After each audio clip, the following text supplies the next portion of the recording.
मेरी seat reservation compartment में किनारे पे थी, जो बीच का रास्ता जाता है उधर आमने सामने 2 सीटें होती हैं। रात के समय उस सीट की बैक को नीचे गिरा के लंबी सीट बन जाती है। एक बार उस सीट को गिराने के बाद हम 2-2.5 दिन जितने भी दिन ट्रेन में रहते हैं उस सीट को ऊपर करने की जरूरत ही नहीं पड़ती। तो मैं अपनी सीट पे दरी चादर वगैरह बिछा के तकिया बिछा के लेटा हुआ था। ट्रेन चल पड़ी और स्टेशन पे स्टेशन गुजरते गए। मुझे घर की बहुत याद आ रही थी। उस टाइम मेरी शादी तो हुई नहीं थी, लेकिन घर की याद में मम्मी पिताजी भाई बहन वगैरह उनकी शरारतें, उनके साथ बीते हुए दिन समय, जैसे जैसे गाज़ियाबाद पीछे छूटता गया, दिल्ली पीछे छूटता गया, मेरी यादें उतनी तेज़ी से दौड़ती हुई उस तरफ वापस जा रही थी। काफ़ी आगे जाने के बाद जब लेटने की इच्छा ख़त्म हुई तो मैं अपनी सीट पर बैक लगा के और टांगे लंबी करके बैठ गया। मैंने देखा एक बहुत छोटा सा बच्चा प्यारी सी टी शर्ट और निक्कर पहने हुए और छोटे छोटे सैंडल डाले हुए हमारे पास की से उस दरवाजे से लेके पिछले दरवाजे तक आता जाता घूम रहा था। और उसकी मम्मी, जो कि एक गोरे रंग की युवती थी, और मुझे देख के ही लग रहा था कि वो केरला की होंगी। उसने बहुत अच्छी साड़ी डाली हुई थी और ब्लाउज मैच करता हुआ। वो उसके पीछे पीछे झुकती हुई आ जा रही थी। मुझे मम्मी की याद आ गई, क्योंकि वो बताते थे कि जब मैं मैदान में, सड़क पे या घर के आंगन में या कमरे के फर्श पे चलता था तो वो मेरे पीछे पीछे झुककर मैं गिर ना जाऊं इस चिंता से हाथ फैला के चला करती थी और उनकी कमर दुख जाती थी। तो मेरे दिल में आया कि ये महिला अपने बेटे के पीछे पीछे झुकी झुकी चल के हो सकता थक गई हो। आते जाते वो बच्चा मेरी तरफ और दूसरों की तरफ भी देखता रहा। एक बार उसने मेरी तरफ देखा तो मैंने जीभ निकाल के हिलाई। वो मुस्कुरा के चले गया। अब वो आते जाते मेरे पास देखता हुआ जाता रहा और बीच में एक बार रुक के मेरे पास खड़ा हो गया। वो महिला उसको ले गई, फिर वो वापस आया, घूमता रहा, फिर मेरे पास खड़ा हो गया। ऐसा कई बार हुआ। बच्चा मेरे पास आके खड़ा हो जाता था, उसकी माँ उसको ले जाती थी पिछले दरवाजे की तरफ या वापस अपनी सीट की तरफ। एक बार मेरे मूड में इतनी मस्ती छा गई कि जैसे वो बच्चा मेरे पास आया, मैंने उसकी बगल में हाथ डाल के उठा लिया और अपनी गोद में बिठा लिया। अब वो महिला खड़ी रही। मैंने बच्चे को बहुत दुलारा और उसके साथ तोतली भाषा में बोलता रहा। वो हंसता रहा। मैंने उसको रेलवे लाइनों के पास जाते हुए चूहे वाला दिखाए।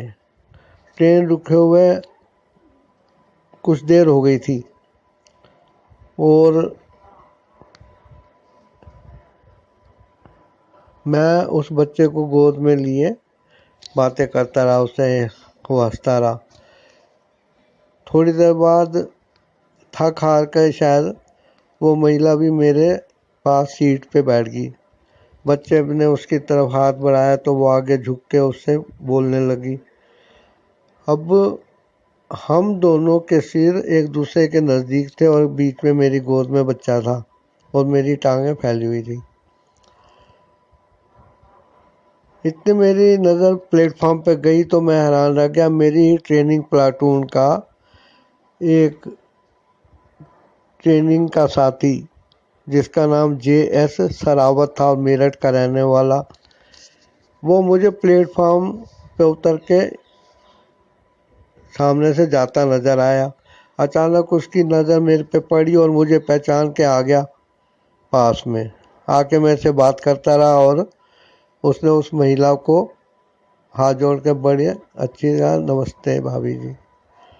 वो उस महिला ने भी सिर हिला दिया। अब वो बच्चे के गाल थपथपाता रहा, इधर उधर की बातें करता रहा। थोड़ी देर मेरे को कहता है कि ट्रेन चलने में ज़्यादा टाइम नहीं है, अभी आया। थोड़ी देर बाद वो एक प्लेट में 2 समोसे और लाल चटनी लेके और 2 कोको कोला की बोतलें जिसके ढक्कन खुले हुए थे लेके आ गया। उसने एक बोतल मुझे पकड़ाई और एक उस महिला को, और समोसे उसने उस महिला की तरफ कर दिए। उसने समोसे पकड़ लिए और काफ़ी देर बात करता रहा। बात करते करते उसने अचानक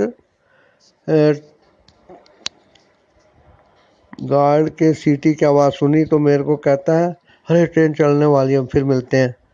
रास्ते में 2-3 बार आया। उसने हम लोगों को दोनों को कोको कोला पिलाई और कुछ ना कुछ खाने के लिए लाया और बच्चे के लिए भी कभी कुछ ले आता था। और जब हम औरंगाबाद पहुँचे और जो गाड़ी हमको लेने के लिए सेंटर से आई हुई थी उसमें बैठ गए तो वो स्थान ना मिलने के कारण गाड़ी के भीड़ भाड़ में कहीं बैठ गया।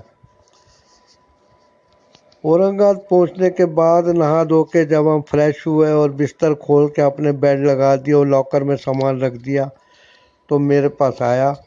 मेरे को कहता है, भाभी जी कहाँ हैं? मैंने कहा, भाभी जी? कौन भाभी जी? फिर कहने में मजाक करता है, यार कितना प्यारा बच्चा है तुम्हारा। ये मैं करने लगा, उन कहाँ छोड़ दिया। मैं हंस पड़ा। मैंने कहा, साले वो भाभी जी और बच्चा मेरा नहीं था, वो तो ट्रेन में ही सफ़र कर रहे थे। वो तो थोड़ी देर के लिए मैंने बच्चे को गोद में बिठा लिया था। अब वो शर्मा के मेरी तरफ देखता रहा। हमारी ट्रेनिंग 9 महीने चली और 9 महीने तक हम दोनों यहाँ ट्रेनिंग में हम कुल 75 लोग थे, जिनमें से हम 2 मैं और सरावत एक दूसरे को जानते थे। बाकी सब देश के अलग अलग प्रदेशों से, अलग अलग आर्मी के सेंटर से, नेवी से, एयरफोर्स से आए हुए थे। और मिलिट्री का यही कमाल है कि हम 75 लोग आधे घंटे में ऐसे घुल मिल गए जैसे एक ही माँ बाप के बेटे हों। 9 महीने तक हम खूब खुल के आपस में बोलते रहे, लेकिन किसी को ये पता नहीं चला कि मैं सरावत को देख के क्यों मुस्कुराता हूँ और वो मुझे देख के क्यों शर्मा जाता है। ये भेद हमने एक दूसरे का किसी पे जाहिर नहीं होने दिया और बाकी सब कच्चा चिट्ठा हमने अपने ज़िंदगी का आपस में बांट लिया था। मिलिट्री की ज़िंदगी एकता की निशानी है। हिंदू, मुसलमान, सिख, ईसाई, किसी भी धर्म का हो बंदा, किसी भी जाति का हो, एक हाथ की उंगलियों की तरह आपस में रहते हैं। आज भी जबकि मैं आर्मी से आ चुका हूँ, एक्स सर्विस मैन हूँ, लेकिन मुझे मिलिट्री और मिलिट्री के बिताए हुए सारे दिन बहुत अच्छी तरह याद है। और मैं सोचता हूँ कि हमारे देश के सिविलियंस क्यों बिना बात के आपस में स्वार्थ भाव रखते हैं, दुश्मनी रखते हैं, उनमें एकता नहीं है। यदि मिलिट्री की तरह हर आदमी आपस में प्यार करे, भरोसा